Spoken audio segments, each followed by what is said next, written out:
할렐루야. 말씀을 함께 봅니다. 미가 4장 1절.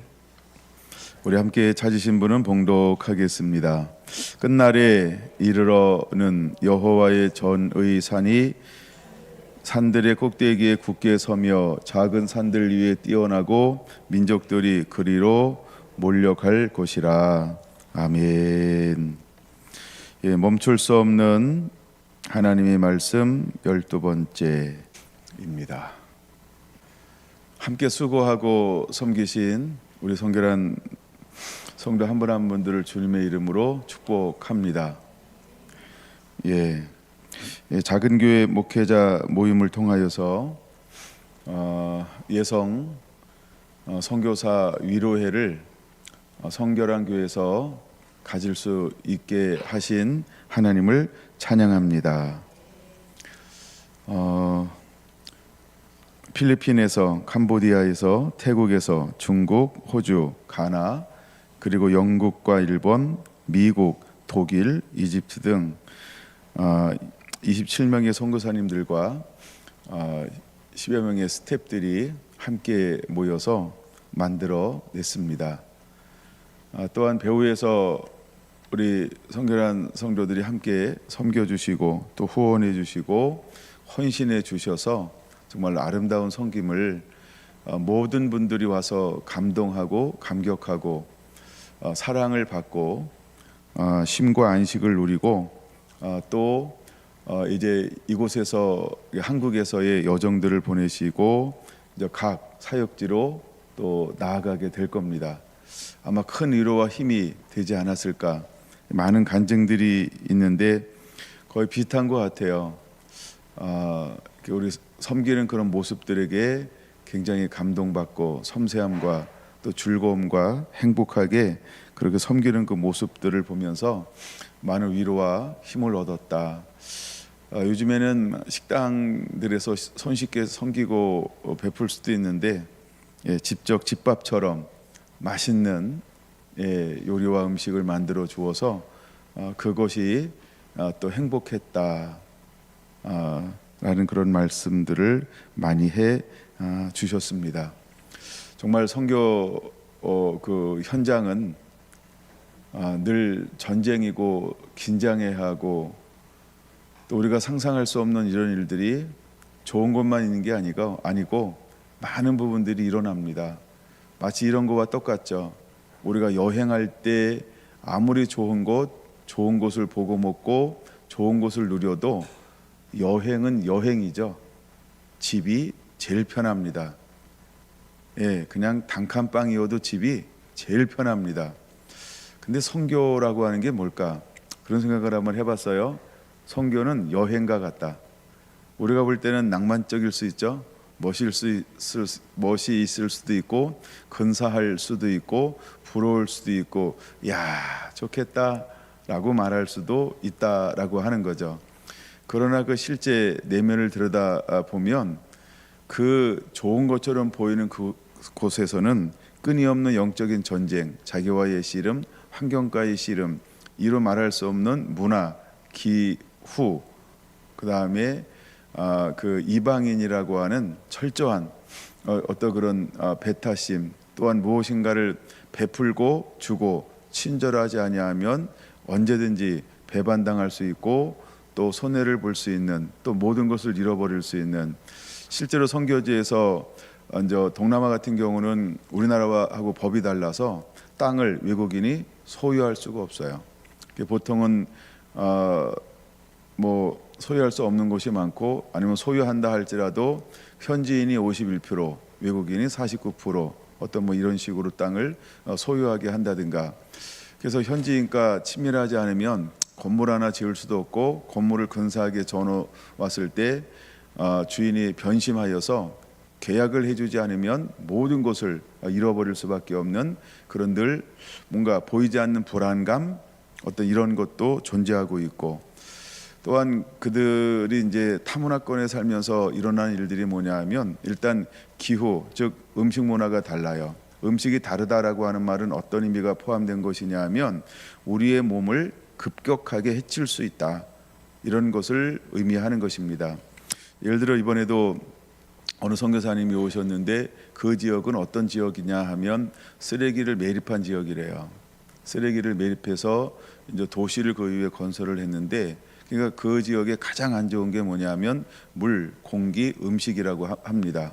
왜냐하면 계속해서 이제 우리나라처럼 그렇게 시설이 좋지 않아서 그냥 그 위에 이제 집을 져서 뭐 이렇게 수도를 파서 물을 먹고, 또 거기서 그 집안에서 올라오는 어떤 이런 것들이 그냥 이렇게 노출이 된다라고 이야기하더라고요.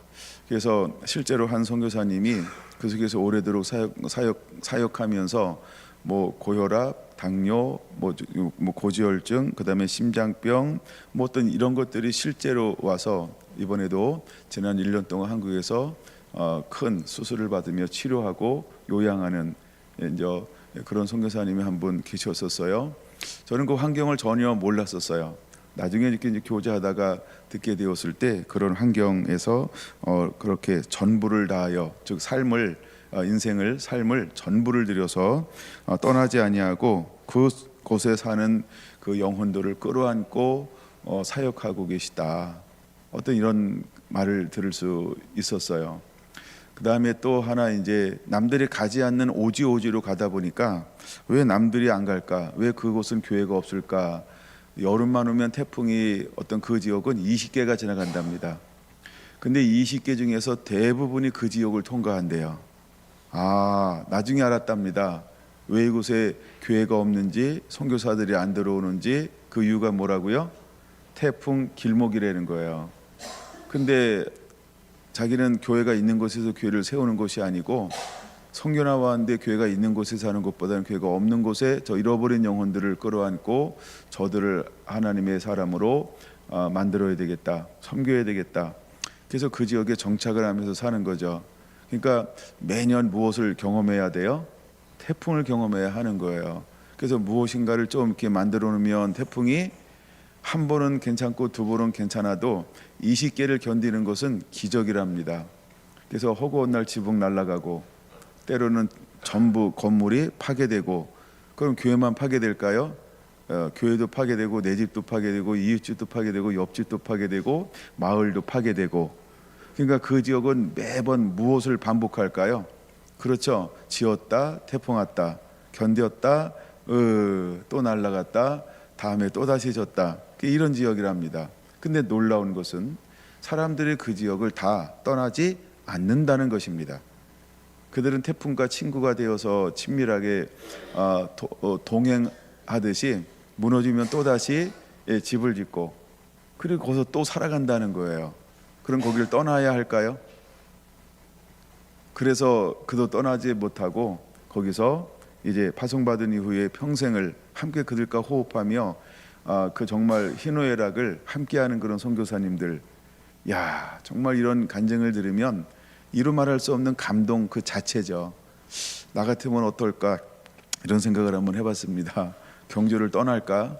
안 되니까, 힘들고 어려우니까, 문화도시니까, 불교도시니까, 어둠도 있으니까, 흑암도 있으니까, 제약도 있으니까. 근데 저는 뭐 학연, 지연, 혈연은 통하지 않지만 그래도 같은 국산이잖아요. 근데 그곳은 어떤 사람들일까요? 외국인이에요. 정말 문제가 생길 때에는 전혀 보호받지 못하는 이방인.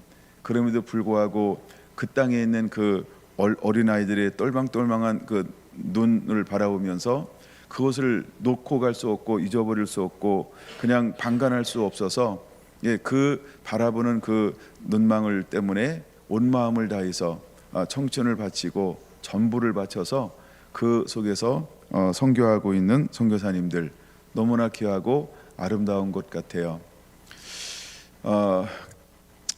정말 많은 그 선교사님들이 그래서 하고 있는 것 중에 하나가 이제 다음 세대 교육들을 많이들 하고 계시더라고요. 다음 세대 교육이 굉장히 좋은 것처럼 보일 수 있어요. 근데 아이들이 모여드는 이유가 어디에 있을까요? 먹고 살기 힘들고 교육하기 힘드니까. 그래도 외국에서 온 선교사님들을 함께 보내면 최소한의 보장되는 부분들이 없지 않아 있다라고 하는 것입니다. 그래도 새끼 뭔가 밥을 먹을 수도 있고, 간간히 또 이제 한국에서 선교 팀들이 오면 무엇인가 과자라도 나누어주고 무엇인가 행사라도 한번 해주면 그래도 그 아이들이 뭔가를 이렇게 경험하고 누릴 수 있는 그런 환경이랍니다. 그러니까 그들이 얼마나 가난한지를 알 수 있는 거죠. 얼마나 힘들게 살 수 있는 것을 아는 거죠. 그래서 선교사님들이 그럴듯하게 번듯하게 무엇을 하는 것처럼 보여도 그들이 거기서 존재하는 이유는 무엇일까요? 이런 표현을 한번 써볼까요? 퍼주기 위해서. 무엇인가를 퍼주지 않으면 그들은 뭐일까요? 때로는 퍼주는 것이 여러 가지 생각을 할 수 있지만 그것이 무엇이 되냐 하면 예수님도 사역할 때 어떻게 하셨나요? 기적과 표적과 이적 중에 하나가 먹이는 기적입니다. 채워주는 기적입니다. 의원에게 갈 수 없는 수많은 질병들을 가지고 있는 사람들, 의원 문턱에도 갈 수 없는 수많은 사람들이 예수님을 만나니까 나음을 얻었다라는 소문을 듣고 동서나무 사방에서 사람들이 모여 들었던 것처럼 정말 헐벗고 가난하고 눈멀고 억눌린 자들이 성령의 기름 부음 받고 사역하시는 예수님에게 나아 오셨던 것처럼 정말 선교사님들의 대부분은 그렇게 오지에서 그렇게 어려운 사람들, 그렇게 누군가의 도움과 손길을 필요로 하는 사람들을 끌어안고 평생을 부름받아 그 속을 떠나지 않고 사역을 하고 계시다라고 하는 것입니다. 뭐 이런 짤막짤막한 소식들을 들을 때마다 가슴이 뭉클해지죠. 우리는 이곳에서도 사실은 나름 전쟁이잖아요. 뭘 전쟁할까요? 뭐 먹고 사는 거 전쟁하는 거고, 그렇죠? 직장 때문에 전쟁하는 거고, 또 어떤 분은 이제 나이 먹으면서 점점 건강하고도 전쟁하는 거고, 우리는 우리대로 이렇게 전쟁하며 신앙생활합니다. 근데 우리보다 더 열악한 환경 가운데서 타 국에 가서 그 영혼들을 끌어안고 하는 것, 여러분 말이 쉽지 언어를 배운다고 그 밑에 흐르는 정서까지 소통이 될까요? 그렇죠. 그 다음에 웬만한 나라는 언어가 하나일까요? 우리나라만 해도 무엇이 있죠? 방언이 있잖아요. 아이고 저도 아직도 경주말 다 못 알아듣잖아요. 그 다음에 부산말 참 못 알아듣습니다. 네, 그 다음에 발음이 좋기나 하면 그래도 좀 대충 이렇게 때려잡을까. 근데 약간 좀 이렇게 어눌하고 이러면 뭔 말이야? 그냥 웃어줘야 돼요. 알아듣고 있어야 하는 것처럼. 우리 선교사님들은 어떨까요? 예, 한국어도 제대로 못하는데 가지고 끊임없이 다양한 언어를 섭렵해야 하고 또 언어 하나 익히면 그쵸? 또 다른 사람이 오는데 뭐 언어가 한 나라에 수십 개라는 거예요. 또 같은 나라인데도 필리핀이나 인도네시아 뭐 이런 넓은 땅들, 그다음에 뭐 캄보디아, 베트남 같은 것도 뭐 얼마나 길어요. 그러니까 서로 방언이 있고 언어가 서로 다르다는 거예요. 예, 근데 그런 것들을 다 배우면서 그들을 섬겨가는 것 결코 쉽지만은 않을 것입니다. 물론 우리가 이제 뭐 영어권에 사는 사람들 영어 배워서 하여간 여러 가지 유익도 있겠다 생각을 하지만 그러나 영어로도 제대로 소통이 안 되는 지역이 훨씬 더 많다는 것이지요. 하여간 그런 모든 것을 무릅쓰고 평생을 공부하고 훈련받아서 파송받아 선교지에서 사역하는 선교사님들을 보면서 많은 도전, 그냥 저들을 보는 것 자체가 도전이고 감동이었다라고 하는 것입니다. 저희들에게 작은 교회 목회자 모임을 통하여서 섬길 수 있는 기회가 주어져서 얼마나 감사한지. 그래서 하여간 저에게 다가올수록 저에게 주었던 마음이 이런 기회가 또 언제 오냐, 언제 오나 우리가 할 수 있는 힘과 최선을 다해서 섬기자, 이런 마음이 주어졌어요. 그래서 마음에 그냥 흔쾌히 기쁨과 즐거움, 자원함으로 최선을 다하여 섬기자. 제가 할 수 있는 것이 몇 개 안 되잖아요. 그래서 제가 할 수 있는 것 중에 하나가 선교사님 올 때마다 허그해 주는 겁니다. 아버지 학교에서 배웠죠. 그래서 만날 때마다 우리 남자 선교사님들은 다 허그해 줬어요. 사모님들은 한 명도 해줄 수가 없었습니다. 몰라서. 또 뭐 하여간 농담인데, 그래서 하여간 모든 선교사님들을 이렇게 뭐 허그해주고 손잡아주고 막 그랬어요. 계속 한 번 한 게 아니고 만날 때마다, 시간 날 때마다. 그리고 우리 한국에 있는 목사님들도 가서 뒤에서 이제 끌어안아주고 앞에서 또 이렇게 손잡아주고 옆에서 팔짱을 껴주면서 계속 제가 할 수 있는 것 중에 하나가 그런 거였었어요. 예, 그다음에 이제 그들의 필요를 채우기, 뭔가 이렇게 필요한가 뭐 이런 거 보면서 계속 옆에서 말 붙여주기. 가끔은 이렇게 혼자 있을 수도 있잖아요, 그렇죠? 그 옆에 가서 이렇게 있어주기. 뭐 하여간 뭐 나름대로 그런 것들을 통해서 하여간 이곳에서 1박 2일 동안 편하게 쉴 수 있고 또 그들이 그냥 편하게 있다 갈 수 있는 것을 나름대로 하는 그런 시간들이었습니다. 제가 우리 부엌을 봐도 너무나 유기적으로 잘 섬겨주는 그런 모습들 하나하나에 담임 목사로서 너무나 감사했고 행복했습니다. 그래도 많은 분들이 우리 한 분 한 분들을 보셨던 것 같아요. 예, 일하는 모습, 표정, 또 어떻게 하는가. 근데 하나같이 너무 성결한 교회 성도님들 참 귀하고 대단하다고, 어떻게 저렇게 행복하고 즐겁게 저렇게 밝은 얼굴로 섬길 수 있는가. 또 어떤 분들은 옳지 내고 그렇죠? 막 이런 자기를 희생하고 헌신하면서 섬긴다라고 제가 이야기했죠. 그랬더니 너무 대단하다고, 오늘날 교회가 이렇게 하는 데가 큰 교회도 잘 없다고 하는 거죠. 점점 줄어드는 시대잖아요. 그럼에도 불구하고 경주라고 하는 이런 연약한 지역에서 이렇게 섬겨내는 그 모습만 봐도 저분들도 다 알잖아요. 우리 교회만 올까요? 그렇죠? 한국의 교단을 초월해서 수많은 교회를 가보지 않을까요?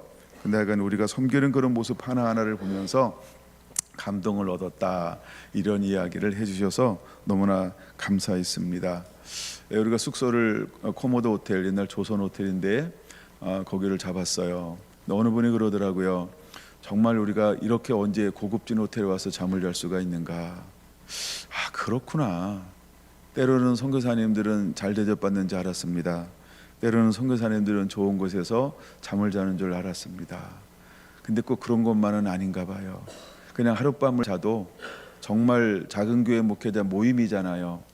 그러니까 미자리 교회 목사님들이 10,000원, 20,000원 회비 내서 그거를 통하여서 섬겨 가고 있는 것인데, 근데 자기들도 미자립이고 어렵고 힘듦에도 불구하고 또 선교사들이 올 때마다 정말 많은 재정들을 헌신하고 투자하면서 그렇게 섬기는 것 그 자체가 너무너무 감동이 되는 그런 말씀들을 많이 해 주었어요. 저희 교단에서는 해외 선교위원회라고 하는 공식적 기구가 있어요. 거기서도 물론 이제 이번 주 총회가 끝나고 나는 수목금 같은 장소에서 섬기게 될 겁니다. 근데 공식적으로 섬기는 기구보다 어떤 이렇게 작은 교회 목회자 모임에서 올해 4차인데 더 잘 섬기고 더 많은 선물도 주시고 더 많은 여비도 주시고 더 따뜻하게 해주시고 더 프로그램도 좋고 정말 알차게 이렇게 섬겨주시는 모습 그 하나하나에 감동을 먹는다, 이런 간증들을 해주셨어요.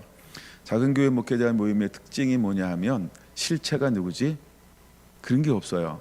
이번에도 물론 우리 회장님이 오셨지만 회장님이 한 번도 앞에서 제대로 선 적이 없어요. 자기 존재를 드러내지 않아요.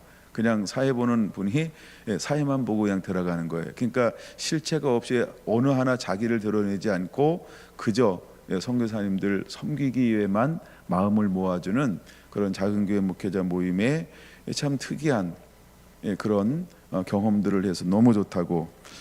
죄송합니다만 해외 선교에 가면은 하여간 다 자기들 위주로 한다라는 그런 말을 하더라고요. 우리하고 비교해서 이제 한마디 하는 건데, 우리를 드러내기 위해서 저는 이 이야기를 아프지만 하는 겁니다. 또 그렇게 나쁜 건 아닌데 나쁘게 생각하지 마시고, 하여간 그런 모습들에 또 작은 감동을 받는다라고 이야기를 해주셨어요. 우리 작은 교회 목회자 모임에서는 선교사님들도 10,000원, 20,000원 회비를 냅니다. 근데 이제 이번에 그분들이 1년 동안 냈던 회비들, 뭐 얼마 동안 냈는 회비인지는 모르지만 그분들도 어쨌든 회비를 내니까 이번 섬기는 기회를 통하여 그분들이 냈던 정도는 돌려주겠다 하면서 따로 또 하나 봉투를 만들어서 회비를 다 여기 참석하는 분은 전부 10,000원씩 20,000원씩 회비를 내신 분들이에요. 매월 10,000원씩. 근데 그걸 따로 이렇게 또 다 모아서 모든 선교사님들한테 다시 또 이렇게 뭐 돌려주는 개념이 아닌 그들을 또 다시 그냥 선교하는, 그렇게 해서 나누는 그런 그렇게 섬기게 되었답니다. 그 하나하나가 얼마나 감동이고 감격이었는지 몰라요. 그래서 우리가 비록 짧은 그 섬김이었지만 그 속에선 이루 말할 수 없는, 즉 많은 곳에서 볼 수 없고 체험할 수 없고 경험할 수 없는 그런 것들이 이루어지는 그런 시간들이었다라고 하는 것입니다. 할렐루야. 여러분들이 함께 해 주었습니다. 그래서 여러분들이 감동이 오면 이런 거 할 때는 십시일반 다 섬기는 거예요. 그럴 줄 알았습니다. 그럴 줄 알았습니다. 그래서 아주 이런 걸 가르친 지가 제가 오래됐구나라는 생각을 한번 해봅니다. 여러분 좋은 일이 있을 때는 여러분들이 다 마음을 모으는 거예요. 힘도 모으고 마음도 모으고 정성도 모으고. 그래서 우리가 복을 쟁취하는 법을 성결한 교회는 잊어버리지 않고 그런 은혜를 누릴 수 있기를 예수님의 이름으로 축원을 드립니다. 아차 했던 분들이 있다고 한다면 회개하는 마음으로 참여하면 되시고요. 다음에 또 이런 일이 있다라고 했을 때에는 여러분들이 정말 십시일반 그렇게 마음을 모아주시면 여러분에게 은혜와 복으로 돌아가게 될 것입니다. 우리가 이제 작년에 어느 지역 가가지고 씨앗을 막 심고 왔어요. 교회들을 격려하고 위로하면서. 근데 시간이 지나면서 그들 마음속에 어떤 일이 벌어질까요? 이제 소문이 시간이 지나면 들려요. 당장은 씨앗을 심었기 때문에 땅 속에 있기 때문에 안 드러난단 말이에요. 근데 이제 시간이 지나면 그쵸? 썩고 싹이 나고 뭔가 드러나기 시작하잖아요. 갔던 연합했던 교회들의 우리가 심었을 때 어떤 소문이 드러나기 시작할까요? 그쵸? 굉장히 위로와 힘을 얻는 거예요. 위로와 힘을 얻어요. 그 목사님 한 분 한 분들이 또 그걸 제가 공개적으로 강구했잖아요. 마지막 시간에. 그것을 들었던 그 분들이 감사함과 그 다음에 고마움과 그 다음에 위로를 얻고, 또 어떤 분들은 기도를 했는데 그런 기도의 응답이었다라고, 정말 뭔가 피로가 있었는데 그 피로가 세워졌다라고 하는. 그래서 이번에 또 다시 제가 세 번째 갔잖아요. 깜짝 놀랐어요. 아니 뭐 연합 그것도 개교회도 아니고 연합회를 그것도 연달아서 뭐 좀 쉬었다가 또 간다면 그건 그럴 수 있을 것 같아요. 근데 연달아서 세 번을 불렀다, 이거는 정말 찾아봐야 돼요. 거의 그런 경우가 없어요. 다른 어떤 지역도 두 번은 그럴 수 있어요. 근데 세 번, 이거는 한번 좀 제가 다 통계낼 수 없지만 이 얘기를 듣는 분들마다 다 깜짝깜짝 놀래요. 야, 얼마나 잘했는데 김 목사를 또 불러? 내가 잘한 게 아니죠, 그렇죠? 근데 약간 그런 일들이 일어난 것은 그들 속에 뭔가, 그렇죠? 우리가 모르는 무엇인가가 타치되어져서 하나님이 일하시고 있다라고 하는 거죠. 나중에 이제 알게 됐지만 거기 중에 이제 임원분 중에 한 분이 이제 장로님이 들어가셨어요. 아마 회계 파트를 맡고 있겠죠. 장로님들이 보통 회계를 맡으니까. 근데 그 장로님이 의견을 하나 냈다는 거예요. 작년에 오셨던 김경수 목사님 한 번 더 모시면 어떻겠냐. 그래서 그거를 목사님들이 잡은 거죠. 공개적으로는 반대가 한 명도 없었고, 집에 왔더니 어느 사모님이 그랬대요. 그러면 우리 세 번 연속 모시는 건데. 그리고 났을 때 목사님은 허허허 그랬나? 하고 웃고 말았대요. 그래서 제가 세 번을 연속할 수 있었어요. 그런 약간 뭐 비하인드 스토리가 그 뒤에 있었다라고 하는 거죠. 그런 것도 또한 감사하고, 하여간 우리가 심었던 것들이 하나님의 은혜 가운데 정말 다 자라나고 있습니다. 역사하고 있습니다. 변화되고 있습니다. 이번에는 일본에서 정식으로 초청을 받았어요. 와서 이제 일본에서 굉장히 사역을 우리 교단에서는 탑으로 잘하는 선교지입니다. 우리가 이제 몇 년 전에 사모님을 모시고 갔던 그런 지역인데, 오사카 지역인데, 그곳에서 가장 탁월하게 하여간 일본 전체에서 이제 우리 예성 중에서는 가장 탁월하게 사역하시는 선교사님이세요. 거기서 정식으로 여름에 초청을 받았어요. 이제 여름 이제 수련회를 하는데 와서 섬겨주셨으면 좋겠습니다 하고 초청을 받았습니다. 그래서 흔쾌히 가겠다라고 말씀을 드렸습니다. 네, 하여간 이런 놀라운 일들이 우리의 섬김을 통해서 일어나고 있습니다. 네, 오늘 보고가 좀 길었죠. 네, 이제 성결한 교회가 30주년이 되면서 또 어떻게 쓸 것인가. 제가 이제 기도하고 있는 것 중에 하나가 뭐냐면 하나님 요한계시록 3장 18절을 하나님 이루시옵소서, 이 기도를 하고 있습니다. 하나님이 이 말씀을 주신 때가 이제 벌써 거의 이제 20년 가까이 되고 있잖아요. 근데 하나님 이것을 어떻게 구체적으로 하나님이 드러내실까? 근데 내가 이제 이것을 정리하라고 하는 그런 감동을 줘서 이제 하나씩 이렇게 정리해 가고 있습니다. 하여간 곧 하나님은 이 사역을 통해서 드러내시고 또 일하실 것이다. 하여간 이런 믿음으로 준비하고 있습니다. 네. 저는 미가서 4장을 보면서 4장은 참 중요하다 그런 생각을 해봅니다. 이제 미가서 4장에 오늘도 하루 종일 머물러 있을 것인데, 자 먼저 미가서 4장 1절은 무엇을 말하고 있냐면 하나님의 임재, 하나님의 영광의 회복을 말하고 있습니다. 근데 이것이 언제 회복될 것이냐? 처음에 시작하는 단어가 끝날에, 끝날은 엔타임, 즉 마지막 때를 의미하고 있는 단어인 것입니다. 끝날에 이르러 하나님은 어떤 계획을 가지고 있을까요? 즉 주님이 재림하기 전, 즉 주님이 이 땅 가운데 오시기 전에 어떤 일들이 일어나게 될 것인가? 물론 이것은 두 가지 크게 의미인 것입니다. 하나는 우리가 종말이라고 하는 개념이 있지만, 하나는 그 시대를 향하여 하나님께서 선포하시고 있는 말씀이죠. 근데 하나님은 이스라엘이 포로로 끌려갔다. 근데 하나님은 어떤 계획을 가지고 있는 걸까요? 다시 돌아오게 될 것이다. 다시 회복시킬 것이다. 이게 1차적인 의미입니다.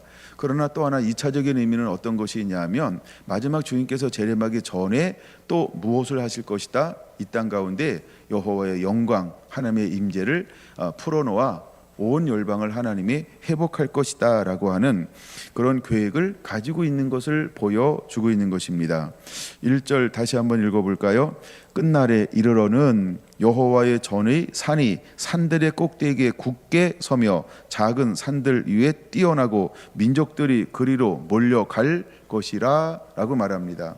우리가 아가서 4장 6절에서 보는 것처럼 날이 저물고 그림자가 사라지기 전, 이것을 우리가 어떻게 해석을 했죠? 이것도 두 가지 의미가 있는 것이죠. 하나는 이제 신부를 부르심, 신부가 어떤 하나님의 때라고 하는 하나님의 시간 안에 그로 가야 한다라고 하는 명제가 하나 있었고, 또 하나는 무엇이냐 하면 마지막 날 주님이 오시기 전, 재림이죠. 그때 전에 유황의 작은 산으로 또 모략의 산으로 올라가야 한다라고 하는 이런 명제가 있었다라고 우리가 해석을 합니다. 그와 똑같이 미가서 4장 1절도 그와 같은 단어라고 하는 것입니다. 그래서 하나님은 때가 되기 전에 하나님의 임재, 하나님의 영광을 회복할 것이다. 그 임재 회복을 통하여 무엇을 하실까요? 하나님은 단순히 이스라엘만이라는 개념으로 미가서 4장 1절을 말씀하고 있는 것이 아닌 열방의 개념으로 말씀하고 있다는 것이죠. 그래서 열방의 구원을 하나님은 계획하고 있다. 그래서 마지막 때 대추수를 하나님은 이루실 것이다 라고 1절에서 하나님의 계획, 하나님의 뜻을 우리에게 보여주고 있다는 겁니다. 그러면 우리가 이제 마지막 때 하나님의 계획과 하나님의 뜻을 들었습니다. 그럼 우리는 어떤 존재가 되어야 할까요? 우리는 2장 12절 13절을 잊지 않고 꼭 붙잡고 있어야 한다는 거예요. 이미 이제 시간이 좀 한 2주 지나서 이걸 놓쳐버리면 안 되는데 2장 12절 13절이요. 13절에 멋있는 단어가 하나 나오죠. 길을 여는 자가라고 말입니다. 길을 여는 자는 두 가지가 있다 그랬어요. 하나는 오실 예수 그리스도 메시아를 말하고 있고, 또 한 사람은 말씀의 사람, 성령의 사람, 그렇죠? 12사도처럼 복음을 가지고 나가 땅까지 이르러 복음을 증거하고 그 다음에 제자를 삼아서 지키게 할 수 있는 사람, 이게 이제 길을 여는 자입니다. 그런 것처럼 마지막 때는 하나님은 저와 여러분들을 통해서 이 일을 행하고 이루실 것이다 라고 하는 하나님의 계획을 가지고 있다는 겁니다. 우리 모두가 그렇게 하나님 앞에 붙들린 하나님의 사람들이 되기를 예수님의 이름으로 축원을 드립니다. 근데 이런 일들이 언제 일어날 것이냐 하면 3장 9절, 10절, 11절, 12절에 보면 무엇을 말하고 있죠? 모두가 다 타락했다는 것입니다. 모든 것이 다 무너졌다는 겁니다. 특별히 9절에는 어떻게 표현하고 있나요? 우두머리들과 이스라엘 족속이 통치자들 곧 정의를 미워하고 정직한 것을 굳게 하는 자들이라고 표현하고 있습니다. 그래서 11절, 우두머리들은 뇌물을 좋아하죠. 제사장들은 삭을 좋아하죠. 선지자들도 돈을 좋아하죠.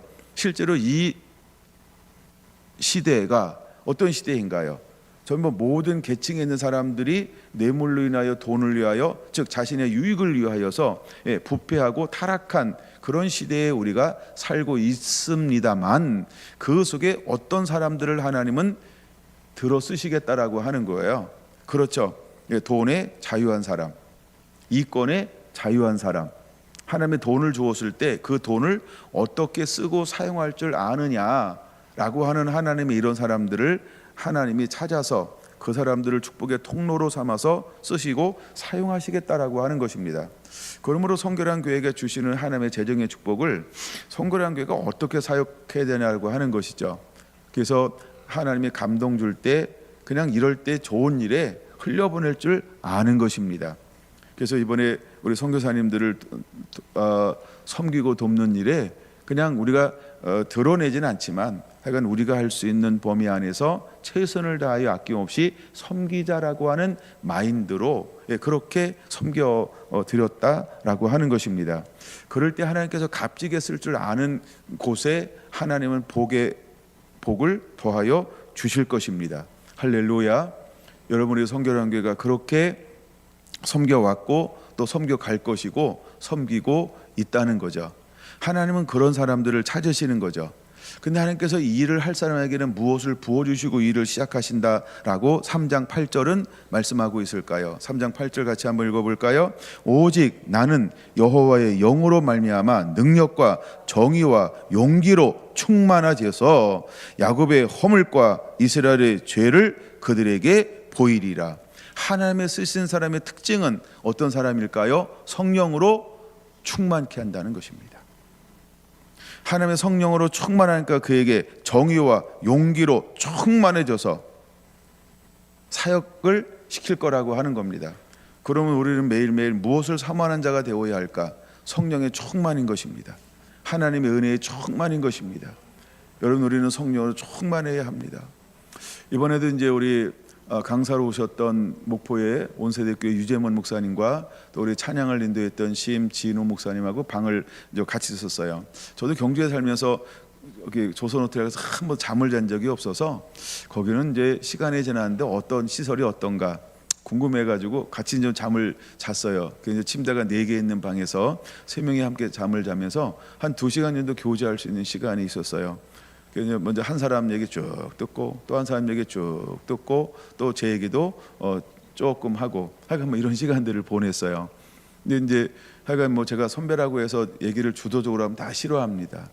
먼저 막 얘기를 들어야 돼요. 막 충분히 들어주고 막 공감해주고 막 이러고 그 다음에 이제 저 차례가 와서 이야기하기 시작했어요. 저는 이야기를 하는 가운데 하나님이 너무 감사했어요. 왜 감사했냐 하면 하나님이 기름 부음을 계속 부어주는 거예요. 제가 기름 부음을 부을 때 제가 어떤 변화가 하나 일어나잖아요. 어떤 변화가 일어나죠? 그렇죠. 아이스가 되는 거예요. 예, 그 같은 공간에 같은 기온에 같이 있었잖아요. 그렇죠. 제가 특이 체질은 아닌데 제 몸이 어떻게 변하기 시작했을까요? 아이스래요.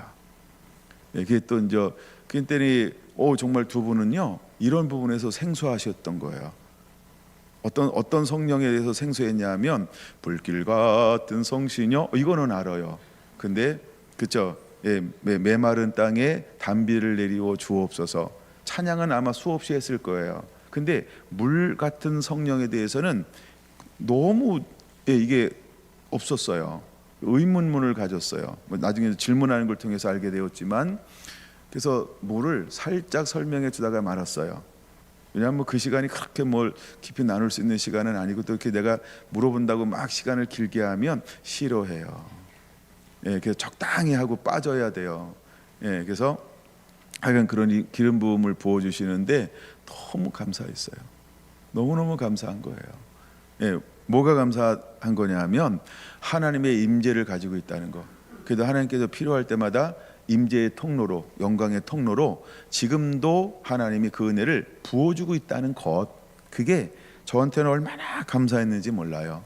그런 것처럼 마지막 때 하나님이 쓰시는 사람은 어떤 사람이냐 하면 임재의 통로라는 거예요. 그래서 4장 1절에 뭐라고 말씀하고 있나요? 여호와의 전에 산이, 여기서 말하는 산은 어떤 산을 말하는 걸까요? 시온산을 말하는 거예요. 시온산의 핵심이 뭘까요? 예루살렘이라고 하는 거예요. 예루살렘의 핵심이 뭘까요? 성전이라는 거예요. 성전의 핵심이 뭐라고요? 지성소라고 하는 거예요. 지성소의 핵심이 뭘까요? 법궤가 놓이는 하나님의 임재라고 하는 거예요. 그러니까 마지막 때 하나님께서는 무엇을 함께 해주실 거라고, 회복할 거라고 말하고 있나요? 여러분 보세요. 3장 12절에는 무엇이 무너졌나요? 3장 12절, 이러므로, 그러니까 모든 죄 타락으로 말미암아, 12절 이러므로라는 의미는 그거예요.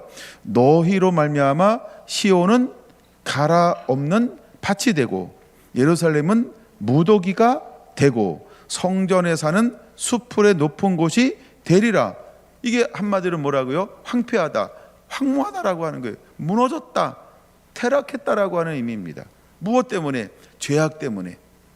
누구의 죄악 때문에? 리더십들의 죄악, 지도자들의 죄악, 왕의 타락, 모든 이 나라를 받들고 있는 이 리더십들의 타락으로 말미암아 무엇이 파괴가 되었을까요? 시온이 무너졌어요. 예루살렘이 무너졌어요. 성전이 무너졌어요. 그런데 끝날에 하나님은 어떤 계획을 가지고 있다라고 4장 1절에 다시 밝히고 있는 걸까요? 나는 시온을 회복할 거야. 나는 예루살렘을 회복할 거야. 나는 성전을 회복할 거야. 그럼 회복이라고 하는 건 뭘까요? 하나님의 임재라는 거예요. 하나님의 영광이라는 거예요. 그래서 2절에서 볼 겁니다만, 다시 시온에서 무엇이 나와요? 율법이. 예루살렘에서 무엇이 나와요? 여호와의 말씀이. 다시 하나님께서 임재와 영광 가운데 오셔서 그 속에서 무엇을 회복할 거라고 말하고 있는 걸까요? 하나님과 깊은 만남과 교제, 하나님과의 소통이 회복될 거라고 하는 거예요. 요한복음 5장에 말씀하고 있는 것처럼 스스로 아무것도 하지 않았다. 스스로 아무것도 하지 않았다. 그러면 모든 것이 회복이 되어지면 수많은 3장 8절 성령을 받은 사람들에게 하나님께서 무엇으로 소통할까요? 그 시에 주시는 계시, 이걸 말씀이라고 말합니다. 이 말씀으로 소통하는 겁니다. 누가 했던 것처럼, 예수님이 했던 것처럼. 구약에는 누가 했습니까? 수많은 하나님의 세우신 선지자들이 그렇게 했던 것처럼 이제 그렇게 하겠다는 겁니다. 언제에도, 마지막 때에도. 그러므로 이 마지막 때 이 시대를 살아가는 성도랑 성도 한 분 한 분들은 어떤 채널, 어떤 통로가 열려져 있는 자가 되어야 할까요? 하나님과 나 사이에, 그렇죠? 계시가 열려져 있어야 합니다. 하늘문이 열려져 있는 은혜가 임해야 할 줄로 믿습니다. 그래서 내가 하는 것이 아니라 전적으로 여호와를 의지하면서 주님 어떡할까요? 그렇게 우리가 섬겨내는 은혜가 임해야 할 줄로 믿습니다. 처음에 이 선교사님들의 저희 교회에서 장소를 사용한다고 할 때 허락하면서 이거 허락하면 최소 얼마나 써야 되는데 그냥 이렇게 좀 이렇게 뭐 적극적으로 생각하지는 않았습니다. 그러나 그 정도는 우리가 한다고 그러는 거는, 장소 허락한다는 것은 어느 정도 써야 된다는 기본이 있잖아요. 그 정도 하면 되겠다 생각해서 처음에 한 200 생각했어요. 근데 이게 다가오면 다가올수록 마음속에 어떤 마음을 줬냐면, 이왕 하는 거, 야 네가 해왔던 방법처럼 하면 안 되겠니? 제가 해왔던 방법이 뭐냐 하면 어떻게 하는 거죠? 기쁨과 즐거움과 감사함으로. 기쁨과 즐거움과 감사함으로. 이게 이제 고린도후서 9장의 원리인데, 그래서 기쁨과 즐거움과 감사함으로 하자. 그래야 어차피 할 건데 복이 되게 하자. 그리고 영광이 되게 하자. 그리고 축복이 되게 하자. 무엇인가 모두를 기쁘게 하자. 첫째, 하나님을 기쁘시게 하자. 그 다음에 또 스태프들을 기쁘게 하자. 그 다음에 오셨던 선교사님들을 기쁘게 하자. 그리고 정말 제가 그런 마무리할 때 섬기는 성도들이 기쁘게 하자. 그래서 이 기쁨은 무엇으로 하나님이 이제 만들어 줄까요? 복으로, 축복으로, 형통으로 하나님이 만들어 주실 것을 저는 기대합니다. 할렐루야. 여러분은 복 있는 자입니다. 여러분은 축복의 통로입니다. 하나님이 여러분을 형통하게 하실 것입니다. 어떻게 형통하기를 원하실까요? 범사에 형통하는 자로 은혜를 주실 것입니다. 우리 옆 사람과 이렇게 인사할까요? 당신은 범사에 형통하게 될 것입니다. 당신은 범사에 형통하게 될 것입니다. 당신은 범사에 형통하게 될 것입니다. 할렐루야. 하나님이 이와 같은 은혜로 우리에게 은혜를 내리워 주실 거라고 하는 것입니다. 예, 제가 오늘 저 앞에 간증을 많이 해서 그 다음 거를 하나 더 해야 되는데 오전에 못 나눠요. 잠깐 저 맛만 보여드리고 오후에 나눠드릴 건데요. 그게 뭐냐면 끝날에라고 하는 거예요. 그러니까 하나님의 때라고 하는 겁니다. 근데 하나님은 하나님의 때에 회복의 계획을 가지고 있습니다. 회복의 계획을 무엇을 통하여 가지고 있을까요? 그것을 우리는 엘리야의 심령이라고 말합니다. 첫째, 하나님께서는 엘리야를 세워서 이것을 회복할 것이라고 말합니다. 말라기 4장에서 하나님의 때가 되면 율례와 법도를 기억하라 말하면서 아버지 마음을 아들에게로, 그래서 하나님은 실제로 이 땅 가운데 세례 요한 엘리야 심령을 보내어 주어서 이것을 회복했던 것처럼 하나님은 성결한 성도 한 분 한 분을 통하여 이 일을 하기를 원합니다. 우리 서울비전센터 권사님을 통하여서, 또 우리 구미, 또 우리 자매님을 통하여서, 또 우리 대구 김현조 권사님을 비롯한 모든 사랑하는 식구들을 통하여, 또 우리 경주의 모든 우리 윤미자 권사님을 비롯한 모든 성도님들을 통하여 하나님 이 일을 행하실 것입니다. 그러므로 여러분들이 이것의 주인공이 되어야 합니다. 하나님은 여러분들을 형통하게 하실 것입니다. 이 은혜를 마음껏 누리는 성결한 가족들이 되기를 예수님의 이름으로 축원합니다.